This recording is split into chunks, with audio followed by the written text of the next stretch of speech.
وملائكته يصلون على النبي يا أيها الذين آمنوا صلوا عليه وسلموا تسليما اللهم صل على سيدنا وشفيعنا وحبيبنا ومولانا محمد وعلى آل سيدنا محمد وبارك وسلم عليه.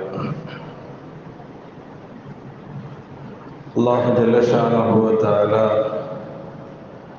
அவருடைய அளவற்ற கிருபையினால் நம் அனைவரையும் முஸ்லிமாக படைத்து நமது உயிரினும் மேலான கண்மணி தாஹா முஹம்மது முஸ்தபா ஸல்லல்லாஹு அலைஹி வஸல்லம் அவர்களின் சிறந்த சமுதாய மக்களாக அல்லாஹ் நம் அனைவரையும் ஆக்கியதோடு புனித ஜும்ஆவுடைய தொழுகையை நிறைவேற்றுவதற்காக வேண்டி ரப்புல் ஆலமீன் நம் அனைவரையும் அவனுடைய புனித பள்ளியில் கொண்டு சேர்த்திருக்கிறார். அல்ஹம்துலில்லாஹ்.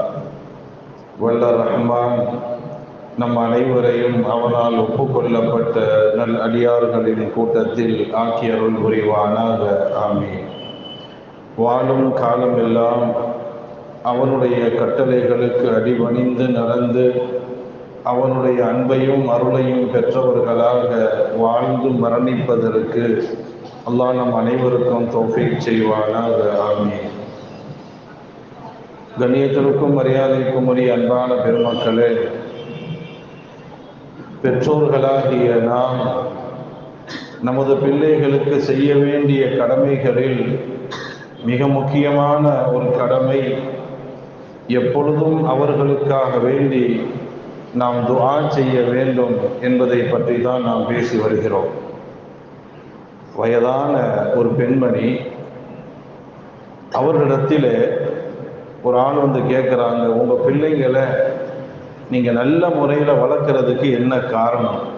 ஒரு வயசான மூமா தான் பிள்ளைகளை நல்ல முறையில் வளர்த்திருக்கிறார்கள்.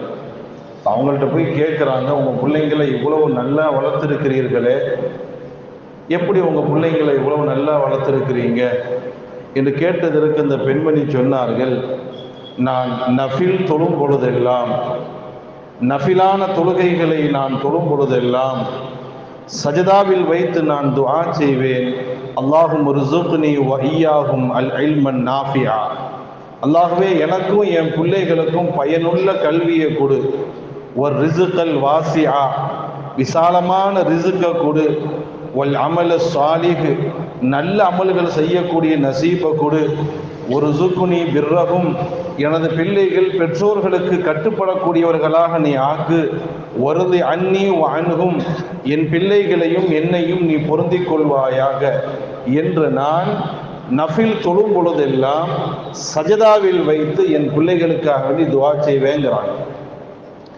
அன்பான பெருமக்களே, இதுவரை நாம் பார்த்த ஆயத்துகள் ஹதீஸுகள் எல்லாம் சாதாரணமாக நமது பிள்ளைகளுக்காக வேண்டி நாம் துஆ செய்ய வேண்டும் என்பதை வலியுறுத்துகிறது.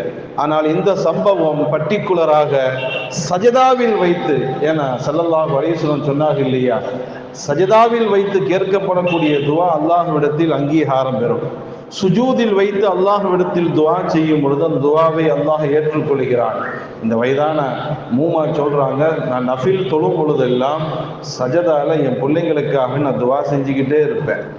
அந்த துஆவினுடைய பரக்கத்து தான் இன்னைக்கு என் பிள்ளைகள் எல்லாம் நல்லவர்களாக இருக்கிறார்கள் என்ற வயதான பெண்மணி சொன்னதாக வரலாற்றிலே நாம் பார்க்கிறோம். சுலைம் என்று சொல்லக்கூடிய ஒரு இமாம், சுலைம் என்று சொல்லக்கூடிய ஒரு இமாம், அவங்க ஒரு செய்தி சொல்றாங்க. நான் சின்ன வயசா இருக்கும் பொழுது மதரசாவில் ஓதுவதற்காக என் அம்மா என்னை மதரசாவுக்கு அனுப்பி வைச்சாங்க. சுலைம் சொல்றாங்க, மிகப்பெரிய மாமேதியாக திகழ்ந்தவர்கள். அவர்கள் தன் வாழ்க்கையில் நடந்த ஒரு செய்தியை சொல்றாங்க. நான் சின்ன பிள்ளையா இருக்கும் பொழுது மக்தபில் ஓதுவதற்காக வேண்டி மதரசாவுக்கு போனேன். உஸ்தாத் எனக்கு அல்ஹம்துலில்லாஹ் ஃபாத்திஹா சூரா சொல்லி தந்தாங்க, எனக்கு வாயில வரல. என்னுடைய உஸ்தாத் ஆசிரியர் அவர்கள் எனக்கு ஃபாத்திஹா சூரா சொல்லி தந்தார்கள், அந்த ஃபாத்திஹா கூட எனக்கு வரல. உஸ்தாத் எப்படிப்பட்டவங்களா இருப்பாங்க? உனக்கு ஃபாத்திஹா வரல, உனக்கு ஓத வரல, அதனால போயிட்டு பின்னாடி வா, இப்போ உனக்கு இன்னும் ஓதுறதுக்கு வயசு வரலன்னு சொல்லலை. உடனே அந்த உஸ்தாது கேட்டார்களா, உனக்கு அம்மா இருக்கான்னு கேட்டாங்களாம். சுலைம் சொல்றாங்க, எனக்கு ஃபாத்திஹா ஓத வரவில்லை, அந்த உஸ்தாதினிடத்திலே கேட்டார்கள், உனக்கு அம்மா இருக்குதான்னு கேட்டாங்க.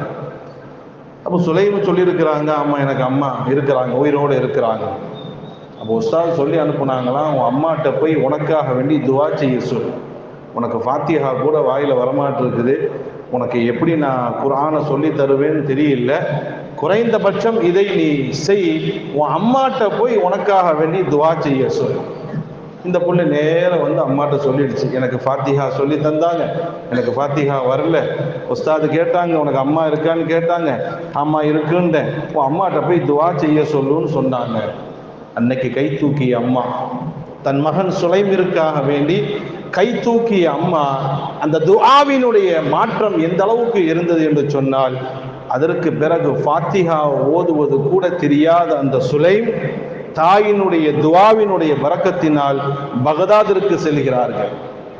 பகதாதிற்கு சென்று அரபிக்கலை, அதற்கு பிறகு குர்ஆனை மனனம் செய்கிறார்கள், மார்க்க சட்ட திட்டங்களை கற்றுக்கொள்கிறார்கள், அதற்கு பிறகு ஈராக்கிற்கு செல்கிறார்கள். ஃபாத்திஹா கூட ஓத வராத சுலைமுடைய நிலை, பகதாதிற்கு சென்று எல்லா கல்விகளையும் கற்றுக்கொள்கிறார்கள். கடைசியாக ஈராக்கிற்கு சென்று ஷாஃபி மதஹபினுடைய உலமாக்களிடத்திலே, இமாம்களிடத்திலே பெரும் பெரும் மார்க்க ஞானங்களை கற்றுக்கொண்டு மிகப்பெரிய இமாமாக அவர்கள் மாறினார்கள். மட்டுமல்ல, தான் சொந்த ஊர்லேயே ஒரு பெரிய மதரசாவையே திறந்து நடத்தினார்கள் என்பதாக வரலாறு சொல்கிறது. அன்பான பெருமக்களே, ஒரு தாயினுடைய துஆ எந்த அளவுக்கு பிள்ளைகளை மாற்றும் என்பதற்கு சுலைம் அவர்களின் வாழ்க்கை வரலாறு நமக்கு ஆதாரமாக இருக்கிறது.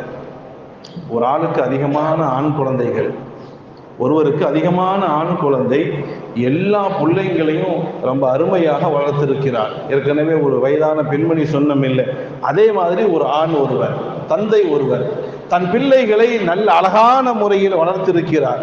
அவங்கள்ட்ட போய் மாசிர்ரு சலாஹி அபுனாயிக்க ஒஹும் கசீருன், ஒரு பிள்ளைய வச்சுட்டு சமாளிக்கிறதே பெரிய பாடா இருக்குது, ஒரு பிள்ளைய ஒழுங்கா வளர்க்கிறதே பெரிய பாடா இருக்குது, நீங்கள் நிறைய குழந்தைகளை அதுல ஒன்று கூட சோடையாகாம, 4 பிள்ளை இருந்தால் அதுல ஒன்று அவுட் ஆகும், ஒரே ஒரு புள்ள வளர்க்குறது பெரிய விஷயம். அப்படியே ஒரு அத்தாவுக்கு ஒரு 4 புள்ள 5 பிள்ளை இருக்குன்னு 5மே கெட்டிக்கார பிள்ளைங்களா இருக்குன்னு சொல்ல முடியாது, அதுல 1-2 அவுட் ஆயிரும். அல்லாஹ் பாதுகாப்பானாக, அல்லாஹ் நம்முடைய எல்லா மக்களையும் சாலிகான மக்களாக ஆக்குவானாக. அப்போ மக்கள் கேட்கிறார்கள், உங்களுடைய எல்லா பிள்ளைகளையும் நீங்க அவ்வளவு பக்காவா வளர்த்திருக்கிறீங்களே, என்ன ரகசியம், எப்படி உங்களுடைய எல்லா பிள்ளைகளையும் இவ்வளவு அழகாக வளர்த்திருக்கிறீர்கள் என்று கேட்டதற்கு அவர்கள் சொன்னார்கள், வல்லாஹி லா அத்ருக்கு துஆ லஹும், அல்லாஹ் மீது நான் சத்தியமிட்டு சொல்கிறேன், என் பிள்ளைகள் இந்த அளவுக்கு சிறந்தவர்களாக வளருவதற்கு காரணமே, ஒரு காலமும் நான் அவங்களுக்கு துஆ செய்யறதை விட்டதே இல்லை. என் பிள்ளைகளுக்காக நான் துஆ செய்வதை ஒருபோதும் நான் விட்டதே இல்லை. நான் செய்த துஆவினுடைய பரக்கத்து இன்னைக்கு என் பிள்ளைங்க எல்லாமே டாப்ல இருக்கிறாங்க. அன்பான பெருமக்களே, பெற்றோர்களுடைய முக்கியமான கடமை தான் பிள்ளைகளுக்கு எப்பொழுதும் துஆ செய்து கொண்டே இருக்க வேண்டும். இன்னும் சொல்ல போனால், ஒரு பெற்றோர் தன் பிள்ளைக்கு செய்யக்கூடிய துஆவின் மூலமாக அந்த பிள்ளை எந்த அளவுக்கு மாற்றத்தை பெறுவார், ஒரு தாயினுடைய துஆவின் மூலமாக ஒரு பிள்ளைக்கு எந்த அளவுக்கு மாற்றத்தை ஏற்படுத்தும் என்பதை ஐ விட்னஸ், நீங்க கண்கூடாக பார்க்க வேண்டும் என்றால், கூத்தாநல்லூர்ல பெரிய பள்ளிவாசல் இருக்கும் இல்லையா, கூத்தாநல்லூர் பெரிய பள்ளிவாசலுடைய இமாமை பார்த்தா நீங்க போதும், ஐ விட்னஸ். அவர் ஒரு இமாமாக ஆகுவதற்கு காரணமே தாயினுடைய துஆ தான். அவர் ஹாஃபில் ஆகுவதற்கோ, ஆலிமாக ஆகுவதற்கோ, இமாமாக ஆகுவதற்கோ எந்த தகுதியும் கிடையாது, அவர்கிட்ட எந்த தகுதியும் கிடையாது. அவருடைய ஆரம்ப நிலையை பார்த்தால் அவ்வளவு விஷமும் அவ்வளவு சேட்டை. தாயினுடைய துஆ செய்து அந்த தாய் அந்த மகனை ஹாஃபிலாக ஆக்கினார்கள், ஆலிமாக ஆக்கினார்கள், ஹாஜியாக ஆக்கினார்கள், இமாமாக ஆக்கினார்கள். அத்தனையும் தாயினுடைய துஆ தான். அன்பான பெருமக்களே, நம்ம தாயினுடைய பெற்றோருடைய துஆ சாதாரண ஒன்று அல்ல. எந்த அளவுக்கு நமது பிள்ளைகளுக்காக நாம் துஆ செய்ய வேண்டுமோ அந்த அளவுக்கு நாம் துஆ செய்ய வேண்டும்.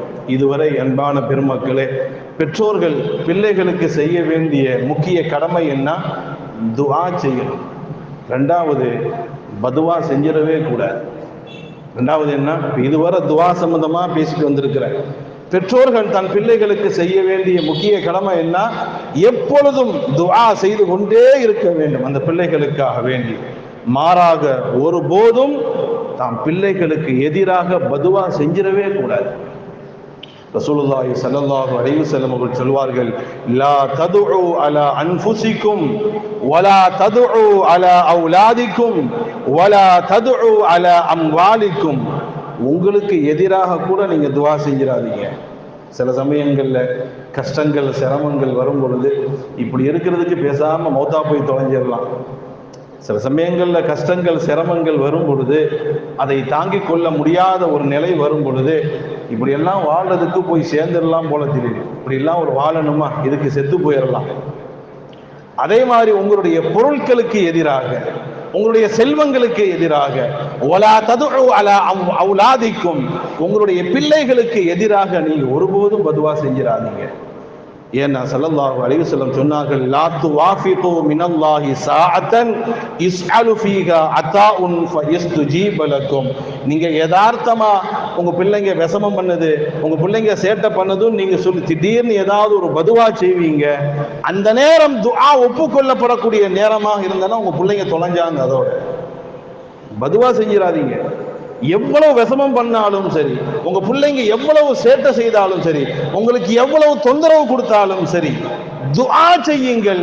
ஒருபோதும் நீங்கள் பதுவா செய்து விடாதீர்கள் என்று சொன்னார்கள் நாயகம் ஸல்லல்லாஹு அலைஹி வஸல்லம். ஹதீஸில் நாயகம் சொன்னார்கள், தஅவத்துல் வாலிதி அலா வலதிஹி. ஒரு பெற்றோர் தன் பிள்ளைகளுக்கு சாதகமாக துஆ செய்தால் அதுவும் ஏற்றுக்கொள்ளப்படும். ஒரு பெற்றோர் தன் பிள்ளைகளுக்கு பாதகமாக பதுவா செய்தால் அதுவும் ஏற்றுக்கொள்ளப்படும் சொன்னாங்க ஸல்லல்லாஹு அலைஹி வஸல்லம். இக்காரணத்தை கொண்டும் பெற்றோர்கள் தன் பிள்ளைகளின் மீது பதுவா செய்து விடாதீர்கள்.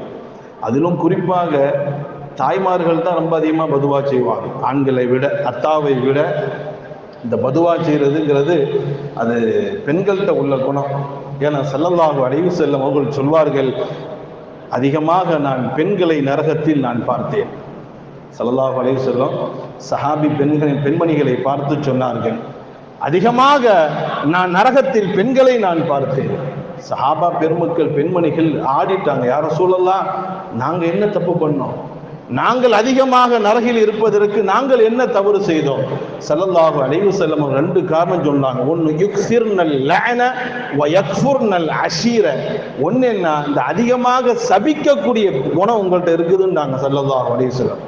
இந்த அதிகமாக சபிக்கக்கூடியது, அதிகமாக சாபமிடக்கூடியது, இந்த ஆணுக்கு சண்டை வர்றதுக்கும் பெண்ணுக்கும் சண்டை வர்றதை பாருங்க.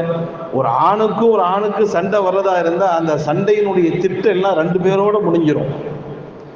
ஒரு ஆணுக்கு இன்னொரு ஆணுக்கு சண்டை வருதுன்னா இவன் அவனை திட்டுவான், அவன் இவனை திட்டுவான், அதோட முடிஞ்சிடும். ஆனா ஒரு பெண்ணுக்கு இன்னொரு பெண்ணுக்கு சண்டை வந்தா இவ 7 தலைமுறைக்கும் சேர்த்து இருப்பா, அவ 14 தலைமுறைக்கும் சேர்த்து இருப்பா. நீ உருப்பட மாட்டே, விளங்காம போயிருவேன், நாசமா போயிருவேன், அப்படி போயிருவேன், இப்படி போயிருவேன். மொத்த சாபமும் பெண்களுடைய வாயில தான். நான் சொல்லல, ரசூலுல்லாஹி ஸல்லல்லாஹு அலைஹி வஸல்லம் நாயகம் சொன்னார்கள், அதிகமாக பெண்கள் நரகத்தில் இருப்பதற்கு காரணம் தொழாததின் காரணத்தினால் அல்ல, நோன்பு வைக்காததின் காரணத்தினால் அல்ல, பாவம் செய்வதின் காரணத்தினால் அல்ல. 2 குணம் பெண்கள்கிட்ட இருக்குது. ஒண்ணு என்ன, இந்த சபிக்கக்கூடிய குணம் அதிகமா இருக்குது. 2வது கணவனிடத்திலே நன்றி கெட்டத்தனமாக நடப்பது. யக்ஃபுர்னல் அஷீர், கணவனிடத்திலே நன்றி கெட்டத்தனமாக நடப்பார்கள். அதையும் ஹதீஸ்ல ஸல்லல்லாஹு அலைஹி வஸல்லம் சொல்றாங்க, ஒரு பெண்மணிக்கு ஒரு கணவன், நம்ம சப்ஜெக்ட் அதல்ல, ஒரு பெண்மணிக்கு ஒரு கணவன் காலம் முழுவதும் கேட்கறது எல்லாம் வாங்கி கொடுத்துட்டு ஒரே ஒரு நாள் அவ ஏதாவது ஒன்று கேட்க அந்த நேரத்தில் பார்த்து இவர் என்கிட்ட இல்லைம்மா என்று சொன்னால் உடனே சொல்லிடுவா, உங்களை கட்டி நான் ஒண்ணுமே அனுபவிக்கலன்றுவா. அட, இத்தனை வருஷமா கேட்கறது பூரா வாங்கி கொடுத்துட்டு ஒரே ஒரு நாள் அவ கேட்டதை வாங்கி கொடுக்கலன்னா உங்களை கெட்டினதுல இருந்து இதுவரை நான் ஒன்னையும் அனுபவிக்கலன்னு உடனே கையை விரிச்சிருவா. யக்ஃபுர்னல் அஷீர், கணவனிடத்திலே நன்றி கெட்டத்தனமாக நடக்கக்கூடிய குணம். நாயகம் சொன்னார்கள், இந்த 2 குணம் பெண்களிடத்தில் இருப்பதின் காரணத்தினால் அதிகமாக அவர்கள் நரகத்தில் செல்கிறார்கள் என்பதாக நாயகம் சொன்னார்கள். ஒருபோது நம்ம பிள்ளைங்களை பதுவா செஞ்சிடக்கூடாது. என்ன மாதிரி எல்லாம் பதுவா செய்வாங்க. கழிச்சல்ல போவ, விளங்காம போவ, ஒரு கழிச்சல்ல போவ, நாசம். அது ஊருக்கு ஊர் வித்தியாசமா இருக்கு. இந்த பதுவா செய்யறதுங்கிறது ஒவ்வொரு ஊர்லயும் ஒவ்வொரு மாதிரி இருக்கு. உருப்படாம போவ, சனியனே, செத்து போவ, என்னவெல்லாமோ பேசுவார்கள். கோவம் வந்துருச்சுன்னு சொன்னா வாயில வர்ற மாதிரி அடிச்சு தட்டிடுறது. உன் கோபத்தை நீ புள்ளை மேல காட்டுற அந்த நேரம் துஆ ஒப்புக்கொள்ளப்படக்கூடிய நேரமா இருந்துச்சுன்னா உன் புள்ள தொலைஞ்சா அதோட. அது மாதிரி எத்தனை பேருடைய பிள்ளைகளுடைய வாழ்க்கை நாசமாயிருக்கு. அன்பான பெருமக்களை, ஒருபோதும் நம்ம பதுவா செய்து விடவே கூடாது. பிள்ளைகளை எவ்வளவு சேட்டைகள் செய்தாலும் சரி, அல்லாஹு யஹ்தி, அல்லாஹ் தான் உனக்கு நேர்வழி காட்டும் அப்படி சொல்லுங்க. அல்லாஹ் யுஸ்லிஹக், அல்லாஹ் உன்னை சரியாக்குவானாக, அல்லாஹ் உன்னை நேர்வழி காட்டுவானாக, அல்லாஹ் உனக்கு ஹிதாயத்து காட்டுவானாக, அல்லாஹ் உனக்கு நல்ல புத்தியை கொடுப்பானாக, அல்லாஹ் உனக்கு புரியக்கூடிய தன்மையை கொடுப்பான். துஆ செய்யுங்கள். நீ உருப்படாம போவ, விளங்காம போயிடுவேன்னா இன்னும் மோசமாக தான் போயிட்டு இருப்பாங்க. பதுவா செய்யறமே, பதுவா செஞ்சா அவன் என்ன திருந்தவா போறான்? இப்போ ஒரு தப்பு செய்யறான், உருப்படாம போறேன்னு சொல்றோம், என்ன அர்த்தம்? இன்னும் நாசமா தான் போவான். பதுவா செய்யாதீர்கள். இன்னும் சில பேர் பிள்ளைங்களை செல்லமா, பிள்ளைங்களை இப்போ நம்ம சொன்னது கழிச்சல்ல போவேன், உருப்படாம போவேன், நாசமா போவேன் அப்படிலாம் சொல்றது கோபத்தில் திட்டுறது. இன்னும் சில பேர் செல்லத்தினால பிள்ளைங்களை நாத்தங்குட்டி, ஹராங்குட்டி சொல்லுவாங்க. இந்த ஊர்ல இருக்க, நம்ம ஊர்ல சொல்லுவாங்க. கோபத்தில் இல்லை, சின்ன பிள்ளை தூக்கிட்டு ஹராங்குட்டி என்ன அர்த்தம்? விபச்சாரத்தில் பிறந்த குட்டின்னு அர்த்தம். எந்த வார்த்தையை எதுக்கு பயன்படுத்துறீங்க? பிள்ளைய கொஞ்சிறதுக்குன்னு ஒரு வார்த்தை இல்லையா? நாத்தங்குட்டின்னா நாத்தம் பிடிச்ச குட்டின்னு அர்த்தம். ஹராங்குட்டின்னு சொன்னா என்ன அர்த்தம்? விபச்சாரத்துல பிறந்த குட்டின்னு அர்த்தம், ஹராம்ல பிறந்த குட்டி. இது கோபத்துல திட்டுறது அல்ல. செல்லமா பிள்ளைய கொஞ்சும் பொழுது திருட்டு பயல, அட எரும மாடு, இது பிள்ளைங்களை கொஞ்சிறது இந்த விதமா கொஞ்சுறாங்க. அது கபூலானாலும் உருப்படாம போயிடும். அன்பான பெருமக்களே, குழந்தைகள், நமது பிள்ளைகள் தவறு செய்யும் பொழுது, நமது பிள்ளைகள் நமக்கு கோபத்தை ஏற்படுத்தும் பொழுது, ஆவேசத்துல குழந்தைகளை நம்ம ஒருபோதும் பதுவா செய்து விடக்கூடாது. சாதாரணமாக மார்க்கத்துல பதுவா செய்யறது, அடுத்தவர்களை சபிக்கிறதே தடை செய்யப்பட்டிருக்கு. குழந்தைகள் அப்படிங்கிறதெல்லாம் ரெண்டாவது. சாதாரணமாகவே அடுத்தவர்களை சாபம் இடுவது, நீ உருப்படாம போவேன், நீ விளங்காம போயிடுவேன், நீ நாசமா போயிடுவேன், நீ உன் குடும்பத்துக்கு நல்லா இருக்க மாட்டேன் அப்படிங்கிற பொதுவாக சாபம் இடுதல், அடுத்தவர்களை சபிக்கிறதே மார்க்கத்தில் அனுமதி இல்லை. பொதுவாகவே அனுமதி கிடையாது. குழந்தைங்கன்னு மட்டும் இல்லை, சாதாரணமாக ஒரு ஆள் இன்னொரு ஆளை சபிக்கிறதுக்கு அனுமதி கிடையாது. ஸல்லல்லாஹு அலைஹி வஸல்லம் அவங்களுடைய காலகட்டத்தில் ஒரு சஹாபி மது குடிச்சிருந்தாங்க, சாராயம் ட்ரிங்க்ஸ் குடித்தாங்க. அந்த ட்ரிங்க்ஸ் குடித்ததன் காரணமாக அவர்களுக்கு தண்டனைகள் வழங்கப்பட்டுச்சு. செருப்பால் அடித்தாங்க, கல்லால் அடித்தாங்க. இப்படி மது குடிச்சா அதுக்குன்னு ஒரு தண்டனை இருக்குல்ல, அந்த தண்டனை அவருக்கு வழங்கப்பட்டுச்சு. மது குடித்ததின் காரணத்தினால கல்லால், செருப்பால் எல்லாம் அடித்தாங்க. ஸல்லல்லாஹு அலைஹி வஸல்லம் அத்தனையும் பார்த்துக்கிட்டு அமைதியாக இருக்கிறாங்க. ஏன்னா தண்டனை கொடுக்கப்பட வேண்டும். குடிச்சவங்களுக்கு மார்க்க பிரகாரம் என்ன தண்டனை கொடுக்கணுமோ அந்த தண்டனை கொடுக்கப்பட வேண்டும். அந்த தண்டனை நிறைவேற்றப்பட்டு கொண்டிருந்தது. ரசூலுல்லாஹ் உட்கார்ந்து பார்த்துக்கிட்டே இருக்கிறார். திடீர்னு ஒரு சஹாபி ஒரு கல்லை எடுத்து அல்லாஹும்ம அல்ஐனுஹு, அல்லாஹுவை அவரை நீ சபிப்பாயாகன்னு ஒரு வார்த்தையை சொன்ன உடனே டக்குன்னு ரசூலுல்லாஹ் திரும்பிட்டாங்க அவங்க பக்கம். கல்லால் அடிக்கிறவர் ரசூலுல்லாஹ் அமைதியா இருந்தாங்க, செருப்பால் அடிக்கிறவர் ரசூலுல்லாஹ் அமைதியா இருந்தாங்க. ஒரு சஹாபி கோபத்துல ஒரு கல்லை எடுத்து அல்லாஹும்ம அல்ஐனுஹு, அல்லாஹுவை அவரை நீ சபிப்பாயாக என்று சொன்னவுடன் ஸல்லல்லாஹு அலைஹி வஸல்லம் திரும்பிட்டாங்க. சபிக்காதீங்கன்னுட்டாங்க. அடிக்கணும்னா அடிக்கிற வேலையை மட்டும் செய்யுங்க, சபிக்காதீங்க. லா தஈனு அலைஹி ஷைத்தான், நீங்க சபித்து ஷைத்தானுக்கு நீங்கள் உதவி செய்யாதீர்கள். சபிக்குதல் என்பது, அடுத்தவர்களை சாபம் இடுதல் என்பது ஷைத்தானுக்கு உதவி செய்யற மாதிரிட்டாங்க ஸல்லல்லாஹு அலைஹி வஸல்லம். நீ கோபத்துல உருப்படாம போயிருவே, விளங்காம போயிருவே, நாசமா போயிருவே நீங்க சொல்றீங்க, ஆனா யதார்த்தத்தில் அது நீங்க ஷைத்தானுக்கு உதவி செய்யற மாதிரின்றாங்க. அதே மாதிரி இன்னொரு ஹதீஸில் நாம் பார்த்தால் தெரியும், ஒரு சஹாபி ஒட்டகத்தை ஓட்டி செல்லும் பொழுது திடீர்னு அந்த ஒட்டகம் கொஞ்சம் மிரண்டுச்சு. திடீரென அந்த ஒட்டகம் மிரண்டவுடன் அந்த சஹாபி கோபப்பட்டு அல்லாஹ்வுடைய சாபம் உனக்கு உண்டாகட்டுன்ட்டாங்க. ஒட்டகத்தை பார்த்து கோபத்தில், அது கொஞ்சம் மிரளும் பொழுது மிருகம் தானே, அது என்ன பண்ணும், கொஞ்சம் மிரளும் பொழுது கோபப்பட்டு அல்லாஹ்வுடைய சாபம் உனக்கு உண்டாகட்டும் சொன்னவுடன் ஸல்லல்லாஹு அலைஹி வஸல்லம் கோபப்பட்டவர்களாக என் கூட வராதேன்ட்டாங்க. ஸல்லல்லாஹு அலைஹி வஸல்லம் ஒட்டகத்தை விட்டு கீழே இறங்கு, முதல்ல ஒட்டகத்தை விட்டு கீழே இறங்கு, என் கூட வராத, சபிப்பவர்கள் என் கூட வரக்கூடாது என்று ஸல்லல்லாஹு அலைஹி வஸல்லம் அவர்கள் அந்த சஹாபியை கடிந்ததாக வரலாறு சொல்லுகிறது. அப்ப பொதுவாகவே அடுத்தவர்களை சபிப்பது, சண்டை வந்தா பேசிக்கிறலாம், சண்டை வந்தா திட்டிக்கிறலாம், ஆனால் ஒரு காலம் நீ உருப்பட மாட்ட, உன் குடும்பம் உருப்படாது, உன் சந்ததி உருப்படாது, நீ விளங்காம போயிருவ, சபிப்பதற்கு மார்க்கத்தில் அனுமதி இல்லை. ஸல்லல்லாஹு அலைஹி வஸல்லம் சொன்னாங்க, நீ சபித்து சைத்தானுக்கு உதவி செய்யாது. அழகான வார்த்தை. அதாவது நீங்க சபிக்கிற நேரம் அது துஆ ஒப்புக்கொள்ளப்படமா நேரமாக இருந்தால் உருப்படாம போயிடுவான், அது ஒரு பக்கம். ஷைத்தானுக்கு உதவி செய்யாதீங்கன்றாங்க. என்ன அர்த்தம்? இப்போ உன் புள்ள சேட்டை பண்ணுது, உன் புள்ள சேட்டை பண்ணுது, நீ என்ன செய்வ? உருப்படாம போவே அப்படிங்கிற. அப்ப நான் திருந்தவா போறான், இன்னும் உருப்படாம தான் போவான். யாருக்கு உதவி செய்யற மாதிரி? ஷைத்தானுக்கு உதவி செய்யற மாதிரி. நீ நாசமா போவேங்கிறான். அப்ப நம்ம நல்லாவா ஆவாவேன்? நம்ம பிள்ளைய பார்த்து நீ நாசமா போயிடுவேன். அப்ப யாருக்கு உதவி செய்யறோம்? ஷைத்தான் நாசமாக்கிக்கிட்டே தான் இருப்பான்.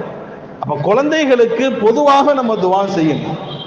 குழந்தைகளுக்காக வேண்டி எப்பொழுதும் நம்ம துவா செய்யணும். ஒருவேளை அந்த பிள்ளைகள் நமக்கு கோபத்தை ஏற்படுத்தும் விதத்திலே விஷமம் செய்யறாங்க, கடுமையான டென்ஷனை உண்டாக்குறாங்க, கோபம் வருது, 2 அடி வேண்டாலும் அடிங்க, 2 அடிங்க, தூக்கி போட்டு மிதிங்க.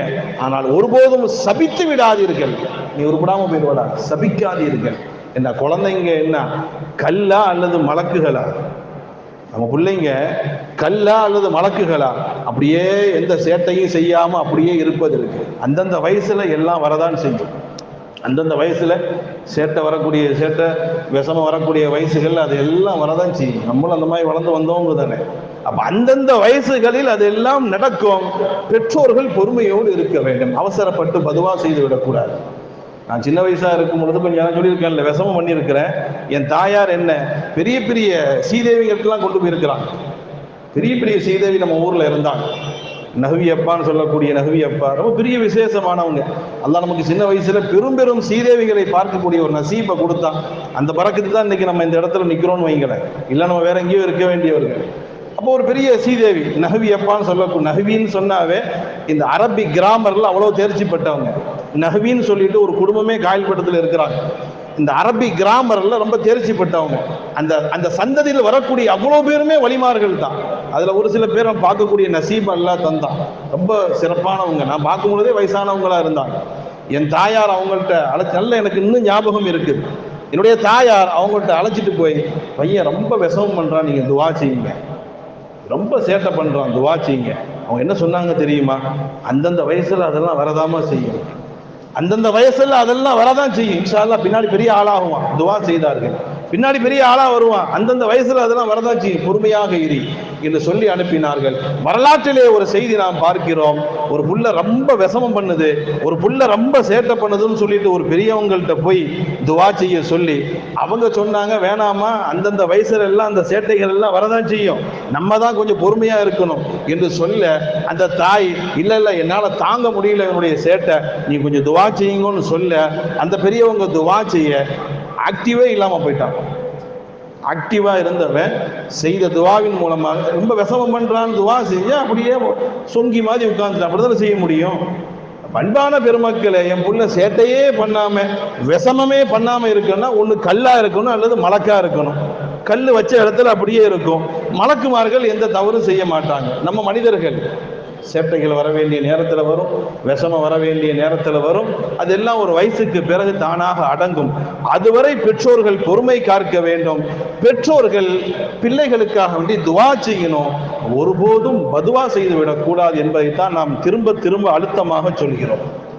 தாயினுடைய பதுவா, பெற்றோருடைய பதுவா அது நின்று கொள்ளும்பாங்க. எத்தனை வருஷம் ஆனாலும் அது மாறாது. பெற்றோருடைய வாயிலிருந்து ஒரு வார்த்தை வந்துருச்சுன்னா அது எத்தனை வருஷங்கள் ஆனாலும் பின்னாடி அதுவும் தட்டுங்கிறாங்க. அன்பான பெருமக்களை, ரொம்ப கவனமாக இருக்க வேண்டும். நாயகமே ஒரு செய்தியை சொல்றாங்க. நாயகம் ஸல்லல்லாஹு அலைஹி வஸல்லம் அவர்கள் ஒரு செய்தியை சொல்கிறார்கள். முந்தைய காலகட்டத்தில் நடந்த ஒரு செய்தி, முந்தைய காலகட்டத்தில் பனி இஸ்ராயல் காலகட்டத்தில் நடந்த ஒரு செய்தி.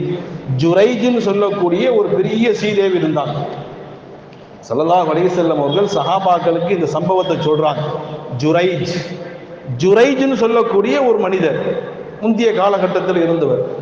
எப்போ பார்த்தாலும் இபாதத் இபாதத் இபாதத், எப்போ பார்த்தாலும் தொழுதுகிட்டே இருப்பாங்க. இபாதத்து எனி டைம் அல்லாஹுவை வணங்கி கொண்டே இருப்பார்கள். ஒரு முறை தொழுதுகிட்டு இருக்கிறாங்க, சாதாரண நஃபில் தொழுதுகிட்டு இருக்கும் பொழுது தாயார் வந்து யா ஜுரைஜேன்னு கூப்பிடுறாங்க. அம்மா கூப்பிடுறாங்க ஏதோ ஒரு வேலைக்காக. இவங்க தொழுதுகிட்டு இருக்கிறாங்க. சரி, தொழுது முடிச்சிட்டாவது போய் அம்மா கூப்பிட்டீங்களே என்னன்னு கேட்டிருக்கணும். அந்த மனுஷன் கேட்கல. திருப்பி மறுபடியும் தொழுவ ஆரம்பிச்சிட்டார். ஒரு 2 ரக்காத் நம்ம தொழுதுகிட்டு இருக்கிறோம், அம்மா கூப்பிடுறாங்க. ஃபர்தா இருந்தால் பிரச்சனை இல்லை, நஃபிலான தொழுகிறார். அம்மா கூப்பிடுறாங்க, ஏதாவது ஒரு தேவைகள் இருக்கலாம், ஒரு அவசரம் இருக்கலாம். டக்குன்னு தொழுகையை முடிச்சுட்டு, ஃபர்தா இருந்தால் ஓகே, நஃபில் தானே, தொழுது முடிச்சுட்டு அம்மாட்ட கூப்பிட்டீங்களாமா என்னமான்னு சொல்லி அவங்க தேவைகள் நிறைவேற்றி பின்னாடி வந்து தொழுதுக்கிறலாம். அவங்க தாயினுடைய அந்த வார்த்தைக்கு கொஞ்சம் கவனம் செலுத்தலை. அதை விட நம்ம அல்லாஹ் தொழுகிறது தானே பெருசு என்று அவர்கள் திருப்பி 2வது தக்பீர் கட்டி தொழுதுகிட்டே இருக்கிறாங்க. திருப்பி 2வது முறையாகவும் தாயார் வராங்க. யா ஜுரைஜேன்னு கூப்பிடுறாங்க. அந்த சஹாபி அல்ல, அந்த மாமனிதர் தொழுதுகிட்டே 2வது வாட்டி. இந்த அம்மா பார்த்துட்டு என்னடா இன்னும் தொழுதுகிட்டே இருக்கிறான் சொல்லிட்டு திருப்பி போயிட்டாங்க. நாயகம் சொல்லக்கூடிய ஹதீஸ், 3வது முறையாகும் தாயார் அவர்கள் வந்து யா ஜுரைஜுங்கிறாங்க. 3வது, சரி 2வது தடவையா தொழுதுட்டு தக்பீர் கட்டி சலாம் கொடுத்துட்டு எம்மா கூப்பிட்டீங்களேன்னு கேட்டிருக்கலாம். அதுக்கு ஒரு முக்கியத்துவம் கொடுக்கல. கிட்டத்தட்ட 3 முறை ஜுரைஜுடைய தாயார் இந்த ஜுரைஜை அழைக்கிறார்கள். இவர் தொழுதுகிட்டே இருக்கிறாங்க. அந்த அம்மாவுக்கு ஒரு கோவம் வந்துருச்சு. தாயாருக்கு ஒரு கோவம் வந்து, அல்லாஹும்ம லா தமுதுஹு ஹத்தா யன்துர இலா உஜூஹில் மூமிசாத். இப்படி ஒரு துவா கேட்கணுங்கிற அவசியம் இல்லை, ஆனா கேட்டு போட்டாங்க. இப்படி ஒரு துவா மகனை கூப்பிட்டு பார்க்கலங்கிறதுக்கு இவ்வளவு பெரிய துவாவை கேட்கணுங்கிற அவசியம் இல்லை. என்னமோ அந்த நேரத்தில் அந்த தாயினுடைய வாயில வந்த வார்த்தை டக்குன்னு சொல்லிவிட்டேன். என்ன துவா கேட்டாங்க? ரப்பே, நான் கூப்பிட்டு இவன் திரும்பவில்லை, இவனை விபச்சாரியுடைய கண்ணில் முழிக்காதவரை இவனை மௌத்தாக்காதேன்ட்டாங்க. ஒரு விபச்சாரியுடைய கண்ணில் முழிக்காதவரை, ஒரு விபச்சாரியுடைய கண்ணில் படாதவரை இவரை மௌத்தாக்காதேன்ட்டாங்க. அல்லாஹும்ம லா தமித்துஹு, ரப்பே இவரை மௌத்தாக்காத, ஹத்தா யன்துர இலா உஜூஹில் மூமிசாத், ஒரு விபச்சாரியுடைய கண்ணில் படாதவரை இவரை மௌத்தாக்காதேன்ட்டாங்க. அவங்க சொல்லிட்டு அந்த அம்மா மௌத்தா போயிருப்பாங்க. பல வருடங்களுக்கு பிறகு அவங்க துவா செஞ்சுட்டு எத்தனை வருஷம் கழிச்சு அவங்க மௌத்தா போனாங்களோ, பல வருடங்கள் கழித்து நடைபெறுகிறது ஒரு சம்பவம். தாயினுடைய பதுவா எத்தனை வருஷம் ஆனாலும் டிலீட் ஆகாது, அங்கேயே நிற்காது. அல்லாஹ் பாதுகாப்பானாங்க. அப்படி ஒருவேளை நீங்கள் உங்களுடைய பிள்ளைகளை பதுவா செய்திருந்தால் அல்லாஹ்ட்ட மன்னிப்பு கேட்டு, ரப்பே என் பிள்ளைகளுக்கு எதிராக நான் ஏதாவது பதுவா செய்திருந்த ரப்பே, அதை நீ மன்னிச்சிரு ரப்பே, அதை அழிச்சிரு ரப்பே என்று துவா கேட்டுக்கொள்ளுங்கள். ஜுரைஜுடைய தாயார் துவா கேட்டு பல வருஷங்கள் ஆயிடுச்சு. அதற்கு பிறகு ஒரு நாள் ஜுரைஜு தொழுதுகிட்டே இருக்கிறாங்க. அவங்க வேலை தொழுகிற வேலை தானே, தொழுதுகிட்டே இருக்கிறாங்க. கீழே ஒரு மலையினுடைய உச்சியிலே தொழுது கொண்டிருக்கிறார்கள். கீழே ஒரே சலசலப்பா இருக்கு, ஒரே கூட்டமா இருக்கு. என்னடா கூட்டம் என்று பார்த்தால் சில பேர் திடுதிடுன்னு மலைக்கு மேலே வராங்க. வந்து ஜுரை தொழுது கொண்டு இருக்கக்கூடிய அந்த கூடாரம் எல்லாத்தையும் அடிச்சு உடைச்சி ஜுரை இதை போட்டு அடிச்சு தாக்குறாங்க. இவருக்கு என்னென்ன புரியல. என்னடா தொழுதுல இருக்கிற, எதுக்குடா என்ன போட்டு அடிக்கிறியா? அவங்க தொழுதுட்டு கொண்டிருந்த அந்த கூடாரம் எல்லாத்தையும் அடிச்சு சேதம் பண்ணிட்டாங்க. அடிச்சு அவரை பிடிச்சி இழுத்துட்டு வந்து மலையிலிருந்து கீழே இழுத்து சாத்துறாங்க. ஜுரைஜுக்கு ஒண்ணுமே புரியலனா, என்னடா பண்ண, என்ன ஏன்டா அடிக்கிறிய? அதுக்கு பிறகு விவரம் விளங்குகிறது. கீழே ஒரு பெண்மணி நின்று கொண்டிருக்கிறாள், கன்சீவா இருக்கிறாள். கீழே ஒரு பெண்மணி, ஒரு ஆடு மேய்க்கக்கூடிய ஒரு பெண்மணி கன்சீவாக இருக்கிறாள். சரி, அவட்ட கேட்கப்படுது, என்னம்மா நீ கன்சீவா இருக்கிற, இதற்கு யாரு காரணம்? ஜுரைஜ கையை காட்டிட்டா அந்த பெண்மணி, இவர் தான் எனக்கு காரணம்ட்டா. நான் கர்ப்பமாக ஆகுவதற்கு காரணமே இதோ தொழுதுகிட்டு இருக்கிறாரு அந்த ஜுரைஜ் தான். சொன்ன உடனே மக்கள் கோவப்பட்டு மேலே வந்து இருக்கிற கூடாரத்தை பூரா அடிச்சு உடைச்சி அவரை அடிச்சு இழுத்து வந்து கீழே நிப்பாட்டிட்டாங்க. அந்த மனுஷனுக்கா கைகாலெலாம் ஆடி போச்சு. இவரை நான் பார்த்ததே இல்லையா வாழ்நாளில். இவ யாருன்னு எனக்கு தெரியாது, அநியாயமான என் மேல அபாண்டமான பழி போடுகிறாளே என்று கொதித்து எழுந்தவர்களாக, நான் இந்த தப்பை செய்யவே இல்லைங்க, நான் என் பாட்டில் ஜுரை சொல்கிறார், நான் இந்த தவறை நான் செய்யவே இல்லை, நான் அமல் செஞ்சுக்கிட்டு இருக்கிறேன், இவ யாருன்னு எனக்கு தெரியாது. அந்த மக்கள் எல்லாம் உடல்ல என்ன ஏமாத்துறியா, வேஷம் போடுறியா, நல்லவனமாய் நடிச்சுக்கிட்டு இருக்கிறியா, நீ மேல உட்கார்ந்து அமல் செஞ்சுக்கிட்டா நீ தப்பு செஞ்சா யாருக்கு தெரியாது நினைப்புமான்னு கேட்கிறாங்க.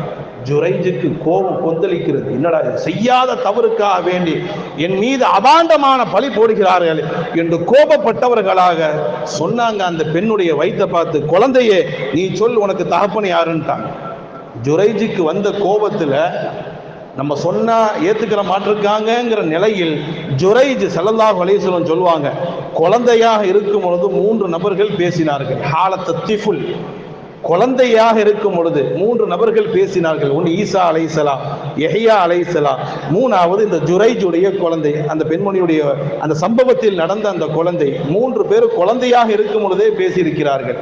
அப்ப அந்த ஜுரைஜ் அந்த பெண்மனுடைய வயிற்றை கை வைத்து சொன்னார்கள், இந்த வயிற்றுக்குள் இருக்கக்கூடிய குழந்தை, நீ உண்மையை சொல், உனக்குரிய உண்மையான தகப்பன் யார்? வயிற்றுக்குள்ளிலிருந்து சப்தம் வருது. ஹதீஸில், புகாரியில் வரக்கூடிய ஹதீஸ், நாயகம் சொல்கிறார்கள், அந்த வயிற்றில் இருக்கக்கூடிய குழந்தை சொன்னது, எனக்கு தகப்பன் ஜுரைஜ் அல்ல, வேறு ஒருவனுக்கு பிறந்தவள் தான் இந்த குழந்தை, ஜுரைஜுக்கும் இதற்கும் எந்த சம்பந்தமும் இல்லை என்று சொன்னவுடன் மக்கள் எல்லாம் ரொம்ப கஷ்டப்பட்டு அவன் கையை பிடிச்சி, தெரியாம செஞ்சுட்டோம், மன்னிச்சுக்குங்க, உங்களுக்கு நான் கூடாரத்தை நான் தங்கத்துல கட்டி தரேன், ஏன்டா போட்டு அடின்னு அடிச்சு போட்டு தங்கத்துல கட்டி கொடுக்குறீங்களா, எனக்கு இருந்த மாதிரியே கட்டி கொடுங்களா, என் பாட்டில் நான் போயிடுறேன் என்று சொல்லிவிட்டு போய்விட்டார்கள். அப்பந்தான் யோசிக்கிறாங்க. தாய் சொன்னாங்க இல்லையா, அல்லாஹும்ம லா தமிதுஹு ஹத்தா யன்துர இலா உஜூஹில் மூமிஸாத், ஒரு விபச்சாருடைய கண்ணில் முழிக்காதவரை இவனை மௌத்தாக்காதேன்னு துவா கேட்டாங்கல்ல ஜுரைஜ். கடைசி யார கண்ணில் முழிச்சாங்க?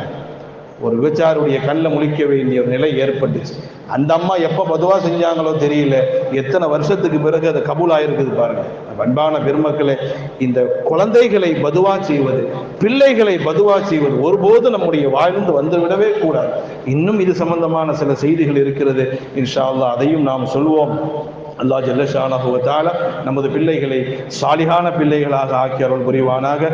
அதுபோன்ற அன்பான பெருமக்களை, நிர்வாகத்தின் சார்பாக ஒரு அன்பான வேண்டுகோள், நமது பள்ளியினுடைய முன்னாள் நிர்வாக உறுப்பினர் ஹாஜி PMA முகமது ரபியுதீன் அவர்கள் கடந்த சில தினங்களுக்கு முன்பு மிக கடுமையான முறையில் தாக்கப்பட்டார்கள் என்ற செய்திகள் எல்லாம் நம்ம அறிகிறோம். அது சம்பந்தமாக காவல்துறையிட்ட போய் பேசியும் அந்த போலீஸ் காவல்துறையிடமிருந்து நமக்கு சரியான நீதம் கிடைக்கவில்லை.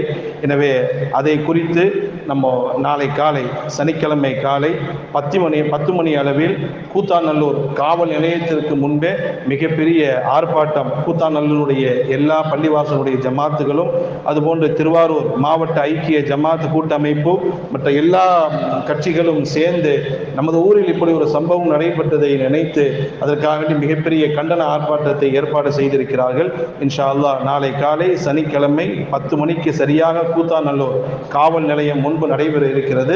மக்கள் தவறாது அதில் கலந்து கொள்ளுமாறு அன்போடு கேட்டுக்கொள்ளப்படுகிறீர்கள். அஸ்ஸலாமு அலைக்கும் வரஹ்மத்துல்லாஹி